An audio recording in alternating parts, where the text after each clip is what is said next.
18 and a Half was released in 2021.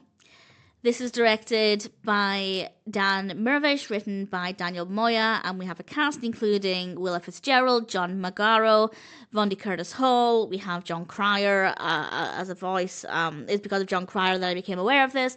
I read the brief synopsis and decided that I wanted to prioritize this because I was hoping to get a bit of an education. And unfortunately, the film is not very good.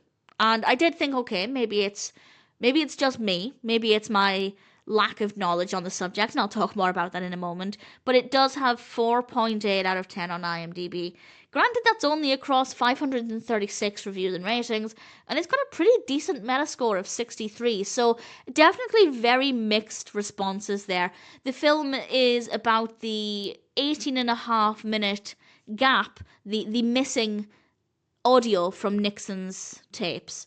And this is something I think I'd briefly heard of it. I knew nothing about it. So I did a tiny bit of background reading beforehand and then watched the film to get a bit more education. And honestly, the film is tremendously boring. The narrative is told in a way that is so dull. There is no emotion in this. There is no sense, for the most part, there is no sense of urgency or concern. It's very flat. It's very bland. The characters are so dull. I don't know if they're true to the real individuals involved in this. I hope not, otherwise I may have just offended them. But I found them to be really boring. So the narrative was so dull, it's not engaging, and that means that I'm not going to learn very much because I'm just not enjoying what I'm watching. I'm not absorbing things because it's not presented in a way that's interesting. And as I said, I did wonder if maybe it was just because I wasn't familiar with it or I didn't have that much knowledge.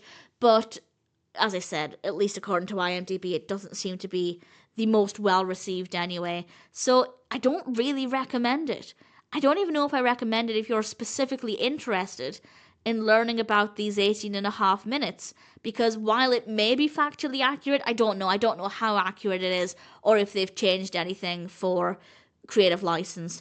Which I hope they haven't, because I think when you have something as significant as key historical moments, you can't really change anything. Tiny insignificant details, yes, but nothing that would affect an individual's understanding or education on the matter. So I hope that they haven't changed anything. But as I said, it's not engaging.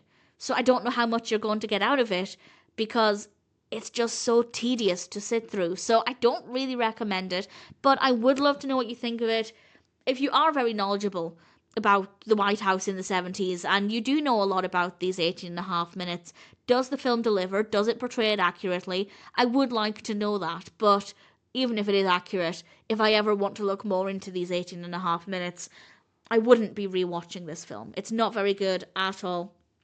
Credit where it's due, the performances are okay, and visually it's absolutely fine. We have some good camera work, but the narrative is so bland.